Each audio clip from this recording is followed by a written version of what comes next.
Kesan pertama, Bapak Ibu, waktu kita melihat gambar di slide ini, apa yang Bapak Ibu lihat? Lihat apa? Segitiga. Betul yang Bapak Ibu lihat segitiga ya.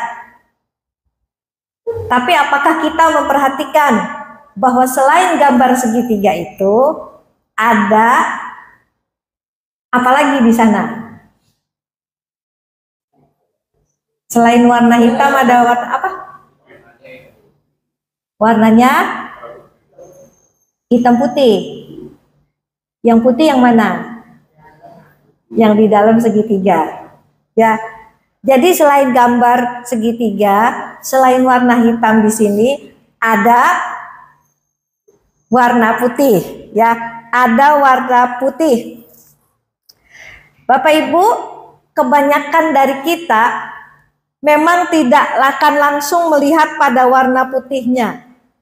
Kita itu segera melihat warna hitamnya. Kenapa? Karena warna hitamnya menyolok, ya. Betul ya, seperti itu. Nah, yang saya mau katakan, seringkali ada banyak orang melihat sesuatu itu tidak utuh, tidak menyeluruh. Ada banyak orang yang menilai sesuatu, termasuk menilai orang lain hanya dari kesan pertama saja. Kesan pertamanya sih baik, beli baru ya misalnya ya. Sebaliknya, kesan pertama begitu lihat orangnya, mukanya sangar banget ya. Kayak preman di Kanoman ya. Kayak preman ya. Lihat pertama sih sangar orangnya, menakutkan. Tapi ternyata orangnya baik. Ya, banyak dari kita menilai orang itu hanya berdasarkan kesan pertama saja. Kayak iklan parfum. Ya. Dulu sih parfum Axe ya. Kesan pertama begitu menggoda. Selanjutnya terserah Anda. Masih ingat ya?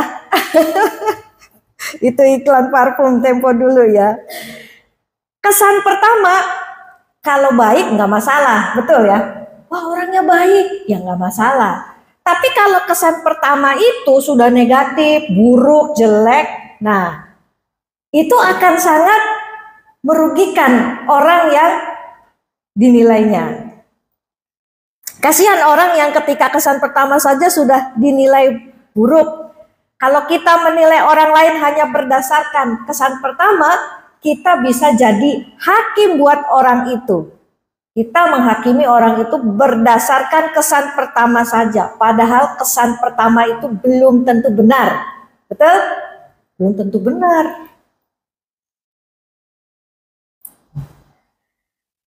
Ada seorang gadis ya yang punya tetangga miskin. Satu kali rumah di daerah mereka itu mati lampu. Ya, mati lampu. Ketika mati lampu, si gadis ini buru-buru cari lilin. Waktu cari lilin, tiba-tiba pintunya diketuk. Wah, jangan-jangan nih tetangga saya yang miskin itu. Pasti dia mau minta lilin nih sama saya. Orang miskin mana punya lilin, katanya gitu ya. Kalau dia minta lilin sama saya nggak mau kasih. Saya akan bilang, saya nggak punya lilin, gitu ya. Dia buka pintunya, begitu dibuka, bener, ternyata tetangga yang miskin, ya, datang ke rumah dia. Mau apa kamu? Yang datang itu anak ke tetangga ya. Kak, kakak punya lilin nggak? Tuh kan bener, dalam pikirannya ya, bener kan, nanyain lilin, pasti mau minta lilin. Terus dia langsung jawab, nggak ada, saya nggak punya lilin, ya. Setelah itu anak itu bilang, bener kan kakak nggak punya lilin? Saya tadi bilang sama mama, kakak di sebelah rumah kita pasti nggak punya lilin. Kita harus berbagi lilin sama kakak itu. Jadi sekarang saya bawain lilin ini buat kakak ya. Ini kakak terima ya lilin dari kami supaya rumah kakak jangan gelap, katanya ya. Wah, begitu tahu dirinya mau dikasih lilin, Gadis ini langsung kaget ya. Dia terharu, dia peluk anak itu ya. Lalu dia menyesal sekali. Ternyata tetangganya itu hatinya masih lebih baik dan lebih tulus dibanding hati dia yang begitu gelap. Kenapa hatinya gelap? Karena sudah menghakimi orang ya dari penampilannya. Nah, Bapak Ibu, kalau kita melihat Yusuf, Yusuf adalah orang yang juga dinilai buruk oleh saudara-saudaranya dari kesan-kesan yang dia berikan kepada saudara-saudaranya. Coba kita lihat ya, bagaimana Yusuf dilihat dari sudut pandang kakak-kakaknya. Nanti kita lihat dua. Pertama kita lihat Yusuf dari sudut pandang kakak-kakaknya, lalu yang kedua kita lihat Yusuf dari sudut pandang Yusuf sendiri. Nah, Bapak Ibu, dari pembacaan Alkitab hari ini, apa kesan pertama yang kita lihat dari Yusuf? Coba kita posisikan diri kita ini di pihak kakak-kakaknya gitu ya. Kalau kita jadi kakak-kakak Yusuf, kita punya adik yang menurut kita nih tengil gitu ya, kayak Yusuf. Bagaimana pikiran kita, kesan kita terhadap saudara kita si Yusuf ini? Nah, secara fakta Yusuf ini dalam ayat yang kedua tadi dikatakan, coba bawahnya, ya, satu lagi, ya. Kalau kita lihat tadi di ayat kedua ya dikatakan bahwa Yusuf itu menyampaikan kepada ayah mereka tentang kejahatan kakak-kakaknya. Kejahatan yang dimaksud ini adalah kelalaian mereka dalam melakukan tanggung jawab mereka ya sebagai gembala-gembala domba waktu itu.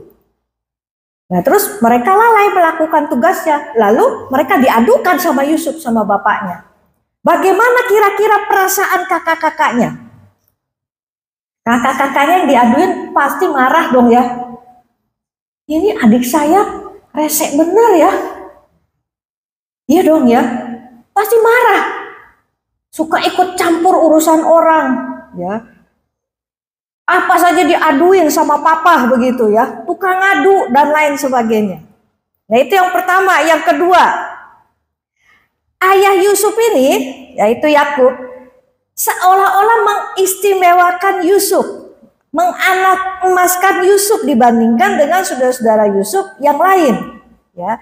Jadi mungkin ketika kakak-kakak Yusuf melihat Yusuf mengenakan jubah indah, itu kan cuma Yusuf saja yang dikasih jubah maha indah itu. Jadi mereka begitu lihat Yusuf, wah keluar pakai jubah yang maha indah, langsung mereka akan menyebut Yusuf ini sebagai penjilat. Oh, penjilat teka gitu ya. Penjilat datang tuh, yang suka jilat papa nih datang. Anak yang selalu baik-baikin papanya untuk mendapat sesuatu. Oh, itu ternyata baik-baikin papa, suka ngadu-ngadu, ada maunya begitu ya. Jadi Yusuf ini dinilai kakaknya sebagai orang yang sombong, manja, tukang pamer. Nah, kira-kira seperti itu. Hal-hal penilaian-penilaian kesan-kesan buruk itu yang jelek ya, yang diberikan kakak-kakaknya. Nah, yang terakhir Yusuf ini mimpi. Begitu mimpinya bukan sekali, tapi 2 kali. Dan mimpinya itu diceritakan kepada kakak-kakaknya juga kepada ayahnya.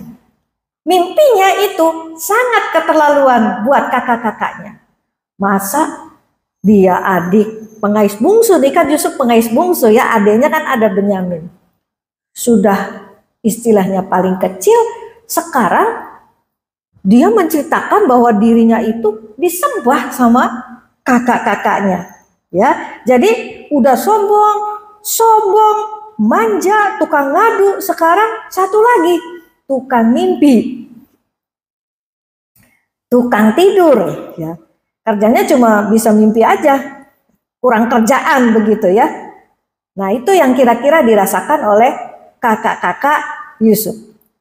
Nah, ternyata dengan semua hal itu saudara-saudara Yusuf ini mendapat kesan yang negatif dan buruk. Sehingga dikatakan di dalam ayat yang ke-11 tadi ya, bahwa mereka itu menjadi iri hati.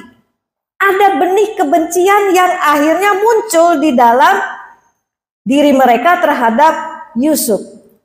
Nah, mulai saat itu kakak-kakak Yusuf itu menjauhkan diri mereka dari Yusuf, dan mereka berusaha menyingkirkan Yusuf dari keluarga mereka. Kalau perlu dibunuh aja sekalian. Tapi rencana manusia bukan rencana Tuhan. Manusia sekalipun punya rencana jahat, jika Tuhan tidak pernah menghendakinya, rencana jahat itu tidak akan pernah bisa memusnahkan sesamanya. Jadi Bapak Ibu, kakak-kakak Yusuf ini tidak berusaha memahami Yusuf sebagaimana diri Yusuf sendiri. Kesan mereka kepada Yusuf itu cuma jelek, buruk. Sehingga setiap perkataan Yusuf, setiap tindakannya pasti dinilai jelek. Jadi kalau orang kesannya udah jelek, segalanya jadi jelek, betul ya? Apa yang dia omong jelek, apa yang dia lakukan jelek. Padahal niatnya belum tentu jelek, dan apa yang dilakukannya juga belum tentu buruk dan jelek. Sekarang kita lihat bagaimana Yusuf dilihat dari dirinya sendiri. Tadi kan dari sudut pandang kakak-kakaknya. Sekarang kita lihat Yusuf ya. Sebenarnya Yusuf ini orangnya gimana sih?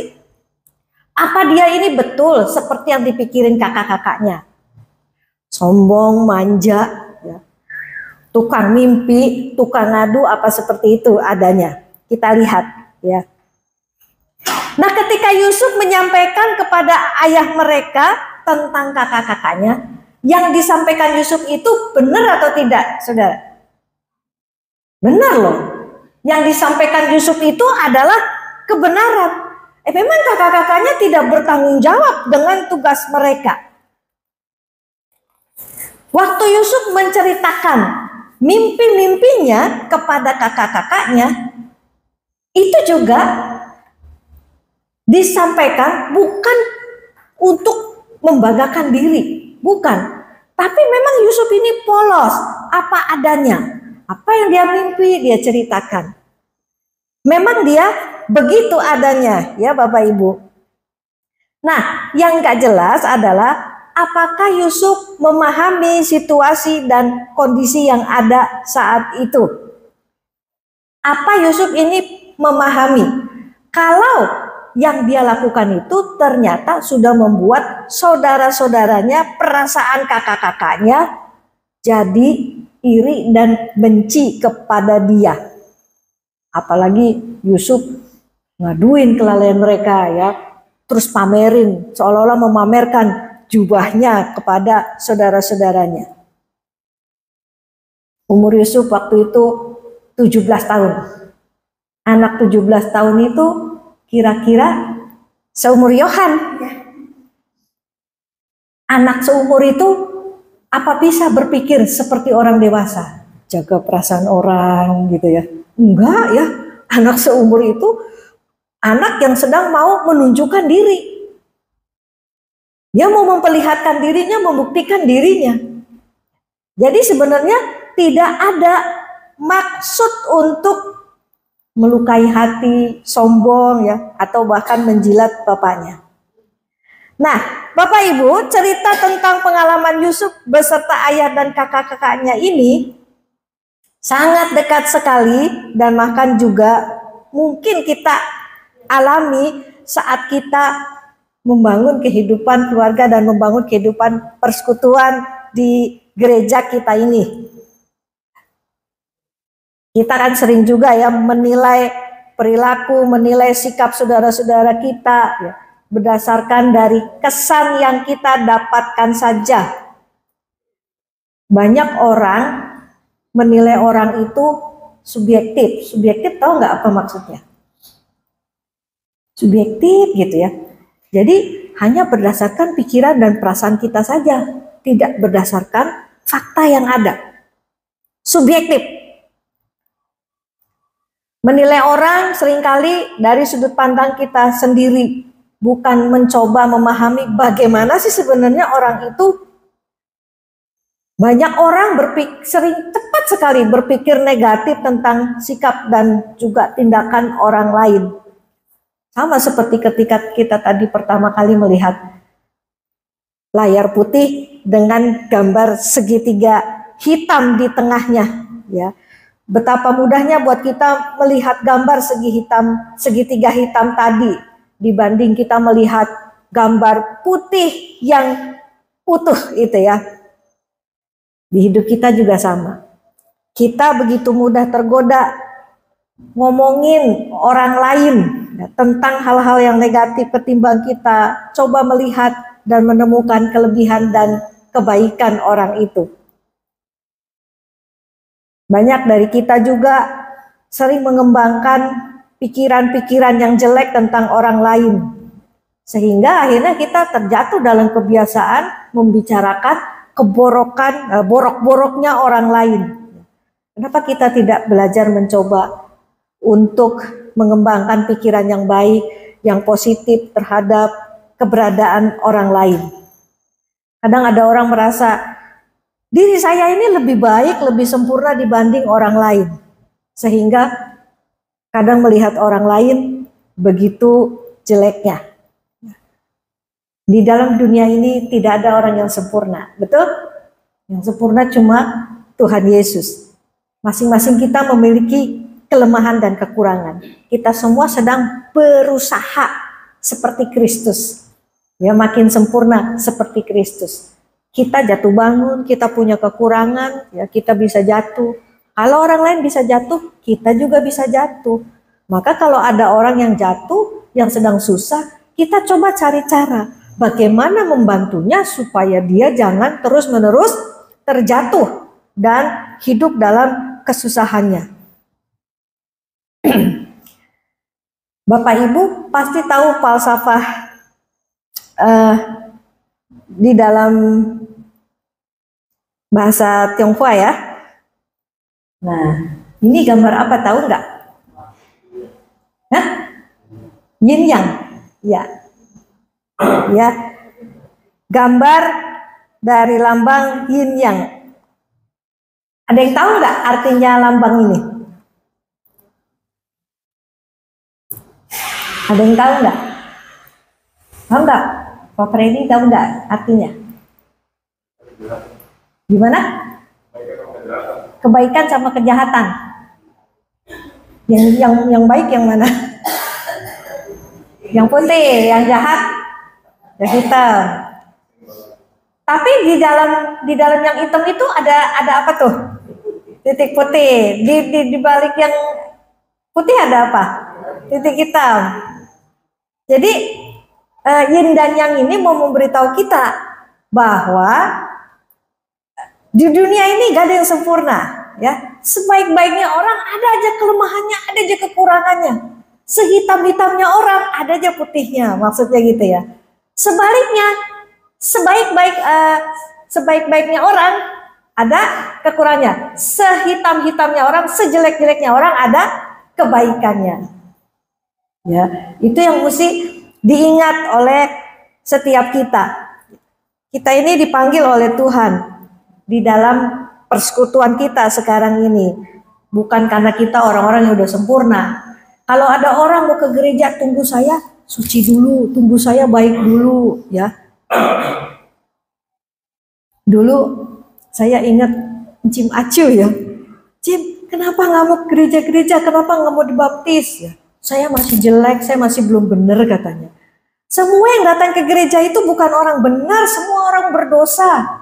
Datang ke gereja, dibaptis, ikut Tuhan Yesus. Nanti lama-lama kita semua ikut Tuhan, belajar hidup benar, berkata benar, berpikir benar. Belajarnya di gereja, kalau di rumah nggak ketemu siapa-siapa, kapan belajarnya, begitu ya.